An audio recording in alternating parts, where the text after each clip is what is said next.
Éntrale al debate de la reforma electoral en los foros de Parlamento Abierto. Resumen.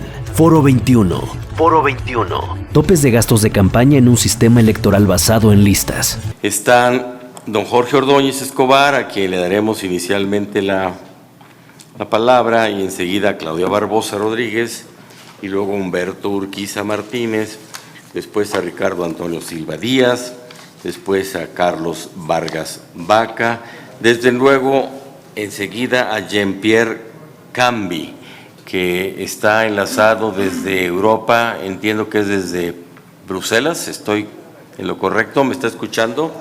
¿Me entenderá en español? No, en France. ¿Sí? No, está en Francia. En Francia. Muy bien. Correcto, gracias. Y Berenice García. Berenice García. Guante. En un mercado perfecto que se supone que se ofrecen los mismos productos, por llamarlo de esa forma, ¿cómo se debe financiar la participación de los partidos políticos? Y sobre todo, a los partidos políticos se les debe asignar recursos públicos para un sistema electoral como el nuestro, que en algunos cargos está basado en listas. Esa es una de las cuestiones que quisiera poner justo por delante. Las listas son una barrera de acceso al poder o son una forma de acceder al poder, y si son una forma o son una barrera, ¿qué tipo de incentivos o qué tipo de barreras se le debe poner al financiamiento público de los partidos políticos para que estas listas sean una cosa o la otra?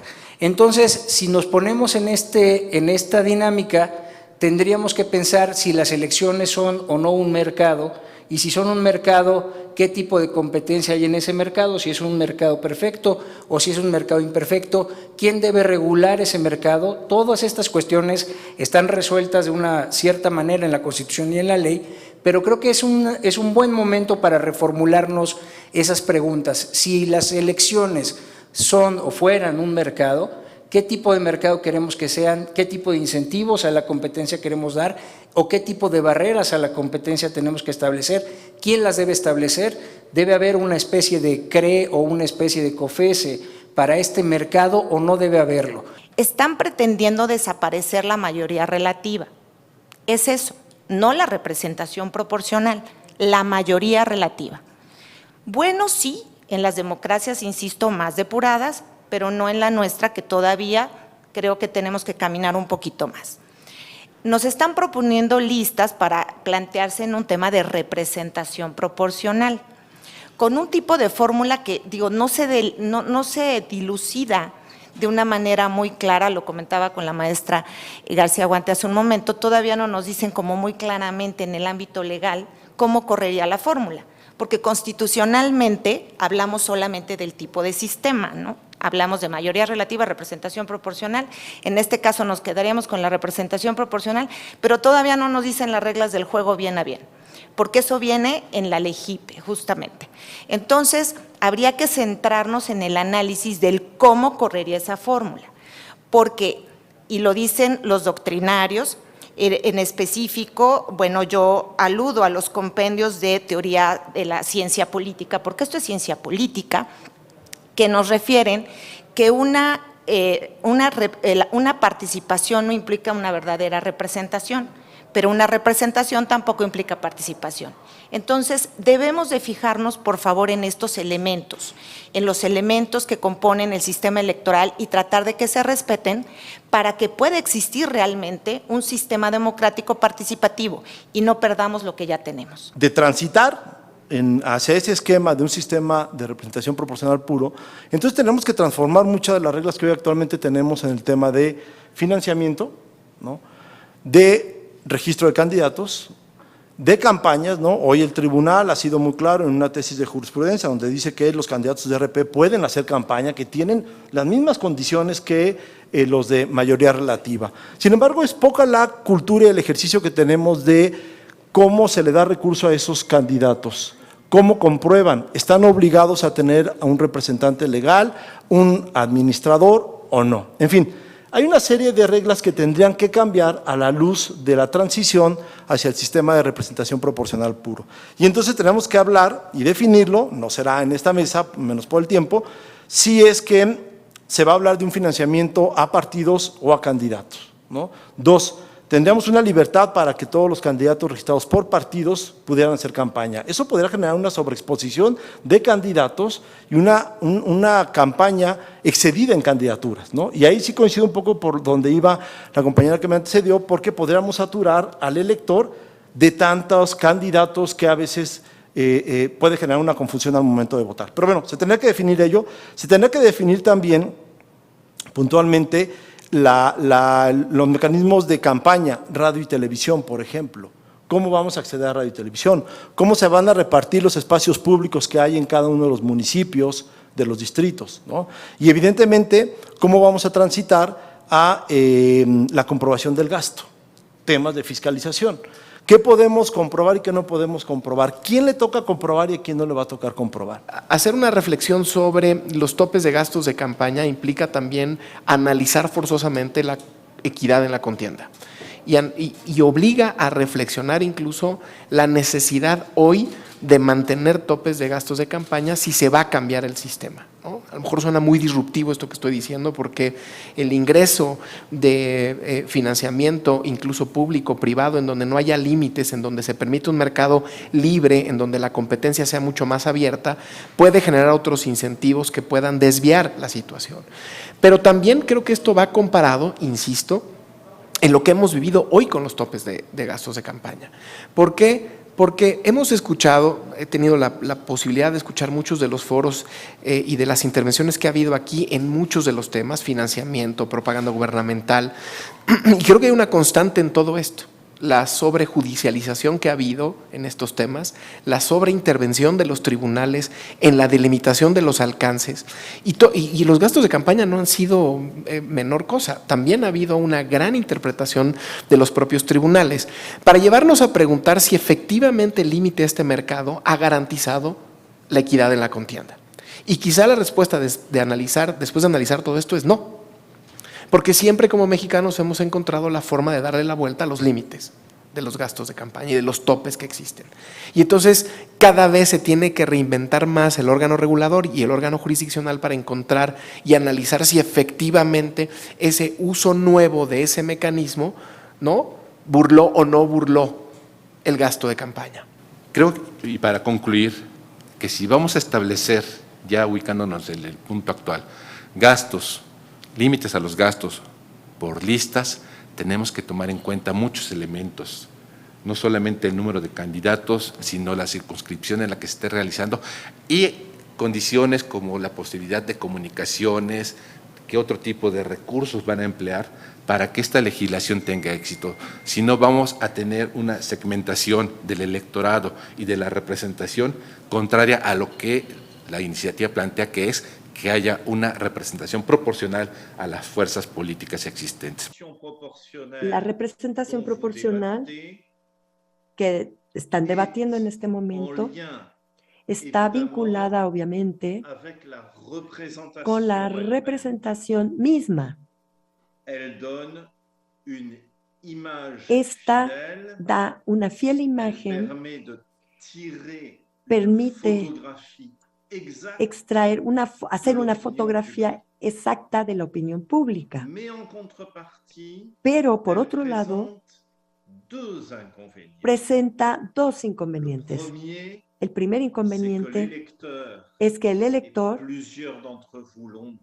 y muchos de ustedes ya lo dijeron, el elector se dirige a un partido político y no a candidatos identificados. La función de los partidos se incrementa. Ciertamente, en su Constitución, el artículo 41 reconoce su función sustancial, importante para los partidos políticos, mucho más, por ejemplo, en Francia o que en Estados Unidos. Pero el sistema de representación proporcional aumenta aún más el lugar de los partidos en el universo político. Vínculo con la representación, vínculo con los partidos. En esa propuesta de reforma se establece que el financiamiento público únicamente se le va a dar a los partidos políticos para gastos de campaña, lo cual se traduce en que financiamiento ordinario ya no podrán obtenerlo de manera pública, sino será con recursos de carácter privado. Sobre esta base, aquí es importante mencionar que este financiamiento público, así como se establece en esta propuesta de reforma, únicamente se destinará a las campañas y obviamente también los partidos políticos podrán tener financiamiento de carácter privado. Aquí sobre este modelo, pues entenderíamos los primeros elementos que tendríamos que tomar en estas listas cerradas, que serían por entidad federativa y que dependerían evidentemente del número de diputaciones que se elegirían en cada uno y que en total a nivel nacional pues serían 300. Por lo tanto, nosotros tendríamos que tomar en cuenta para fijar este tope evidentemente el tipo de cargo que estamos eligiendo, la territorialidad, el número de ciudadanos a quien se quiere llegar con esta campaña. También se tendría que tomar en cuenta qué gastos van a comprender las campañas electorales. Mencionemos que poco a poco hemos ido avanzando hacia pues ya campañas más, digamos, tecnológicas en el sentido de utilizar muchas veces las redes sociales, que en algunos casos pues los costos pudieran también disminuir. Obviamente atender a la duración de las campañas electorales, que esta propuesta de reforma ya define para cada cargo cuántos días van a durar y que van desde los 90 días para la presidencia de la República y hasta 45 días para ayuntamientos. Y evidentemente, tomando en cuenta todos estos elementos, me parece que podemos fijar un tope de gastos de campaña. Concretamente, a mí me parece que tratándose de listas cerradas, pudiéramos utilizar el modelo que tenemos actualmente en nuestra LEGIPE, tomando un porcentaje del total de financiamiento público que se le da a todos los partidos políticos para campañas y de ahí fijarlo para cada cargo en específico. ¿Cómo verían ustedes la opción de un sistema parecido al de la Ciudad de México, donde es mixto, pero realmente mixto? Mitad de mayoría relativa, mitad de representación proporcional, pero con la adición de una lista B, es decir, integrada por aquellos candidatos que sin haber obtenido el triunfo hayan obtenido el mayor porcentaje de votación de su partido. Obviamente, si fuera un tema de circunscripciones, en la circunscripción correspondiente. ¿Cómo verían este esquema? ¿Qué pasaría si un partido en su libre autodeterminación decidiera, porque es su estrategia político-electoral, enfocar su candidatura de listas en 2 o 3 personas? Porque son las más llamativas. ¿No se valdría que el partido tomara esa decisión política de cómo maneja su campaña? Me parece totalmente que un sistema más representativo de la voluntad ciudadana es estableciendo, obviamente, las candidaturas de mayoría relativa y la representación proporcional, completarla con los mejores segundos lugares o el sistema de mejores perdedores que ya tenemos en otras entidades federativas como la Ciudad de México, porque me parece que finalmente esas candidaturas reflejan ese voto que, si bien no ganaron, tienen esa representación ciudadana. Tenemos los topes fijados para los cargos, pero al final los partidos definen a qué candidatura le meten más dinero.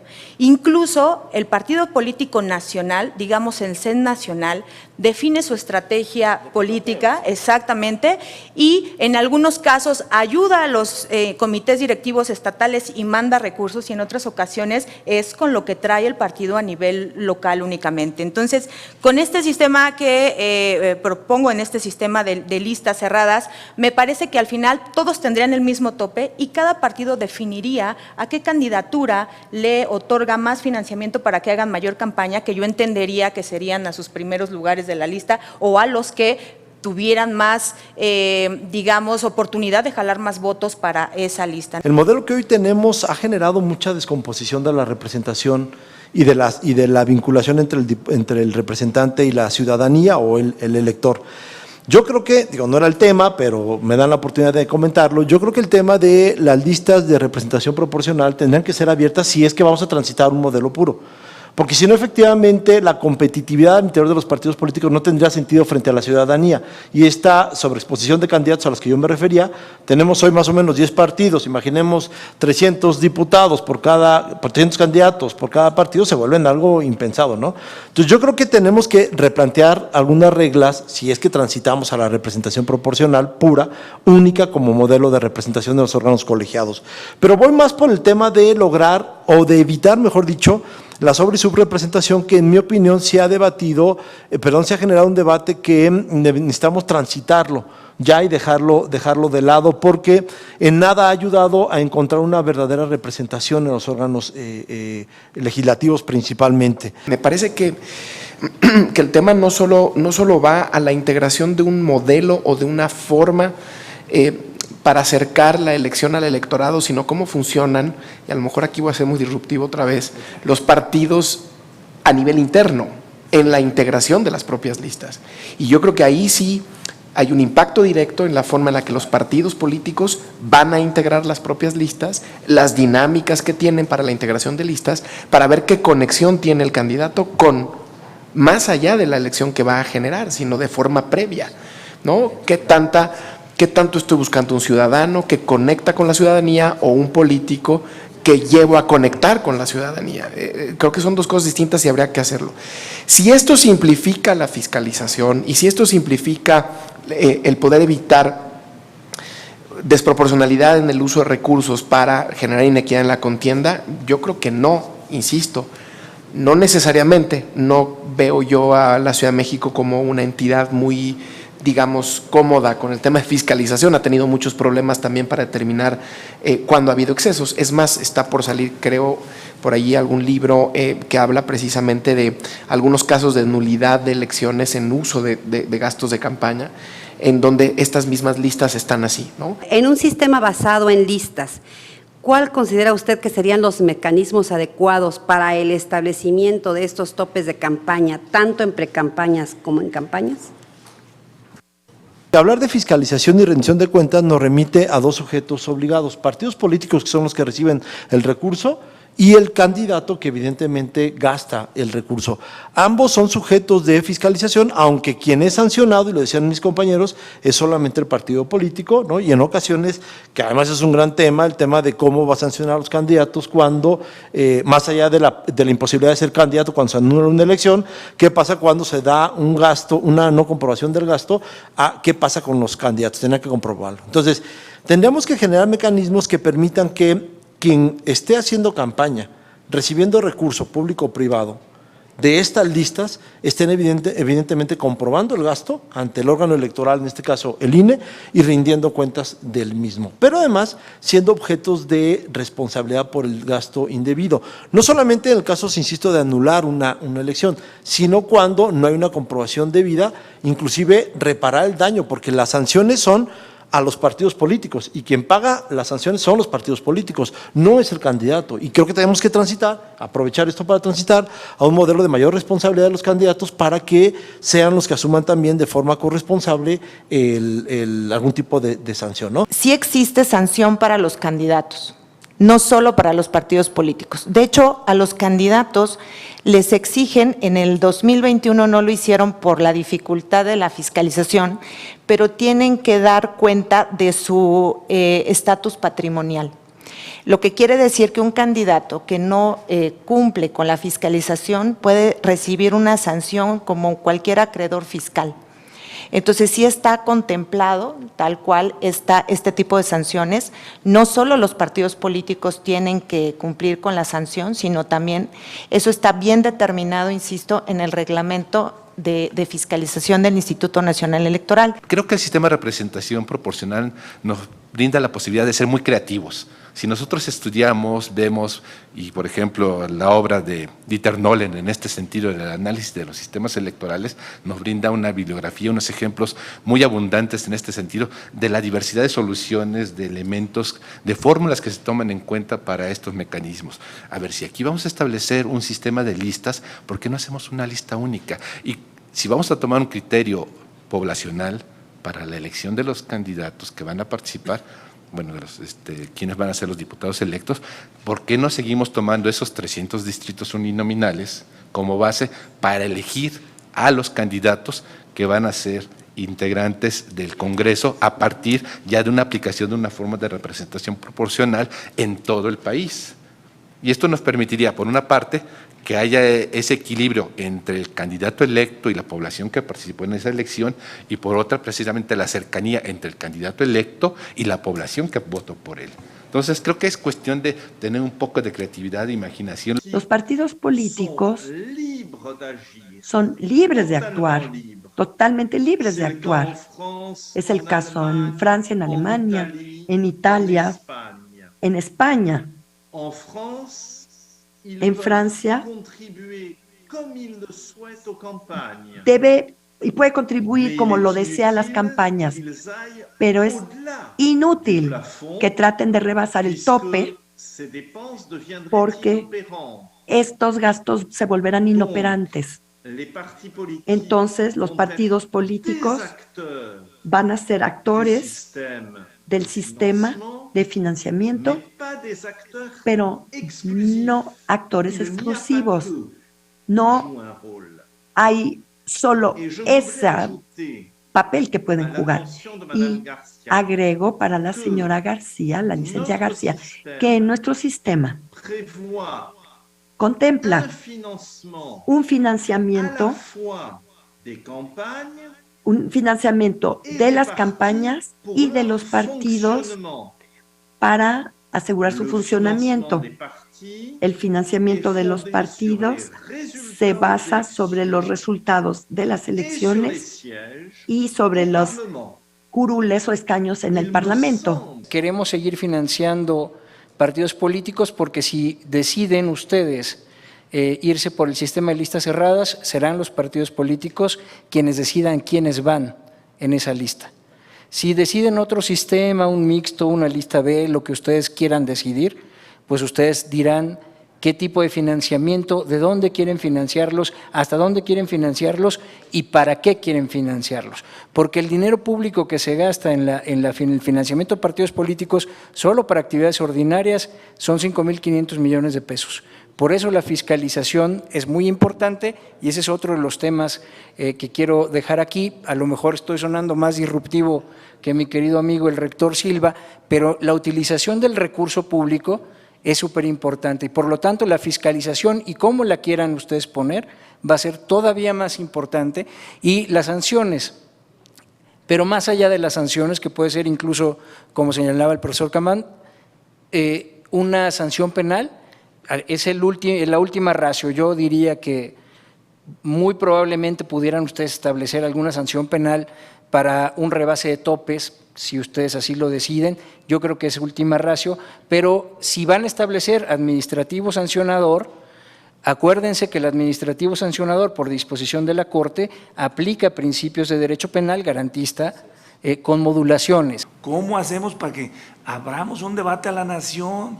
Porque otra vez podemos ir a la reforma y bueno, ¿cuándo consultamos a la ciudad? ¿Cuántos mexicanos van a participar en la decisión? ¿Cuántos diputados van y consultan a su distrito para decirle a su elector, ¿estás de acuerdo que por aquí? Ninguno. Entonces, ¿cómo hacemos para lograr una mayor participación ciudadana? No es necesaria una consulta popular, sino las fuerzas políticas.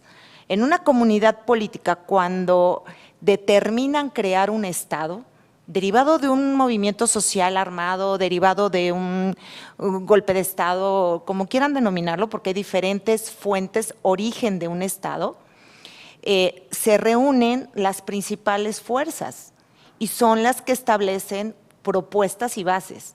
Podemos analizarlo históricamente desde el surgimiento de los primeros estados liberales como Estados Unidos, Francia, el mismo México, ¿no? No fue todo el pueblo, sino son las fuerzas fácticas, políticas, que en ese momento tienen la posibilidad de reunirse y plantear y discutir.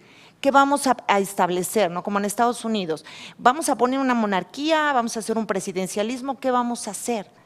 Entonces yo creo que tenemos en México, sí, fuerzas políticas lo suficientemente fuertes como para en su momento se sienten y construyan una estructura si realmente lo que se pretende es un tránsito de sistema político. ¿Cómo hacerle, diputado? Pues en cada una entidad federativa se abra un debate como este y que no sea acá en el centro, porque tenemos que venir, yo soy de Michoacán, tengo que venir de allá acá a proponer algo, no sé si es bueno o es malo, pero creo que en las entidades federativas tenemos muchas formas de debatir. Y otro pues, es los mecanismos digitales, ¿no? Ya tenemos mecanismos digitales que ayudan al debate y a las propuestas, ¿no? Para poder acercarle al Congreso y a estas comisiones pues las propuestas que se verán prudentes. Yo pediría como ciudadano en esta soberanía que para partir de una reforma electoral se confíe en los órganos que traen la experiencia en esa reforma electoral. Y son 3, el INE, el Tribunal Electoral y la Suprema Corte de Justicia. Si realmente se quiere llegar a no improvisar una reforma, como bien lo decía el diputado, para poner parches, sino reflexionar, es muy importante darle credibilidad a esos órganos. Sí quisiera escucharla a ella y al resto de los panelistas decirnos si sostienen que este no es el momento todavía para acudir a la representación pura por medio de las listas de los partidos políticos, que quizá podría ponérseles el candado, y digo las más representativas porque podría ser un sistema híbrido en el que dejáramos la votación directa sobre estos candidatos listados por los partidos políticos para que fuera precisamente el pueblo quien eligiera en prelación de importancia a quien le otorgaba más su respaldo. A mí me parece que sí urge una reforma en nuestro sistema electoral, una reforma integral,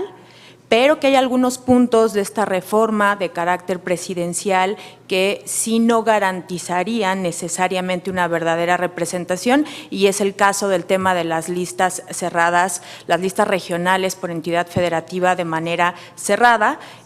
A mí me parece que también tendríamos que tomar en cuenta en estas listas que los partidos podrían ir en coaliciones y que en coaliciones también podrían poner candidaturas que no necesariamente reflejaran la votación que tiene algún partido político, como sucede en el actual sistema. Acerca de cuándo es el momento o cómo se debe hacer, pues creo que siempre es el momento y siempre se debe hacer. El tema es cómo. Y en el tema de representatividad yo estoy otra vez de acuerdo en que una lista abierta es más representativa y tiene menos visos de partidismo que una lista cerrada. ¿Qué tanto avanzaríamos con una lista de representación proporcional eliminando a los diputados de mayoría? ¿Qué tanto estaríamos realmente avanzando en lo que implica el financiamiento de los partidos políticos? Si aumentamos o no este tema de la financiación, toda vez que ha sido recurrente en el discurso, a veces muy reduccionista, desde mi punto de vista, hablar en el costo de las campañas electorales como si fuera el fin único o el último y no necesariamente lo que implica la democracia. Tercero, lo que implica la profesionalización, porque al final del día, si bien es cierto, aquí se ha referido a alguna de las mediciones que ponen al instituto a media tabla en una de sus evaluaciones, existen muchas otras en donde ponen al instituto entre los primeros del mundo en lo que implica la organización o la ciudadanización. Me gustaría, si es posible, contar con la respuesta del doctor Cambí, hacerle una pregunta relativa al tipo de propaganda, no tanto a los topes ni a las sanciones, que ya lo comentó hace un momento, al tipo de propaganda que está permitido en un país como Francia. Los modos tradicionales de comunicación, como regalar playeras, plumas, se usan menos que antes. Sin embargo, las redes sociales han tenido un boom extraordinario y hoy en día tienen un papel muy importante en las campañas políticas. Existe una prohibición de difusión en la víspera de las elecciones y el día de las elecciones. También se prohíbe totalmente las campañas clandestinas de afiches. Pueden haberlos cerca de los lugares de voto, pero no pueden realizarse de manera ilegal, salvaje. Sigue existiendo unas ventas de objetos políticos cuando se venden esos objetos, se incluye el producto de esas ventas en los ingresos de campaña. La prensa tiene libertad total de cubrir las campañas políticas. En el caso de algunas elecciones, repito, algunas elecciones, existen programas políticos oficiales en los canales de televisión públicos. Y existe también una obligación general de respeto del pluralismo para todos los canales, tanto de televisión como de radio. En Francia no existe la publicidad política en sí. La ley prohíbe las publicidades políticas. Sin embargo, existen muchas redes sociales y los partidos políticos se expresan mayoritariamente mediante las redes sociales contactan sus propios activistas, también mediante ciertas campañas telefónicas. Todos esos medios de comunicación vienen incluidos en los gastos de campaña. Cámara de Diputados, Legislatura de la Paridad, la Inclusión y la Diversidad.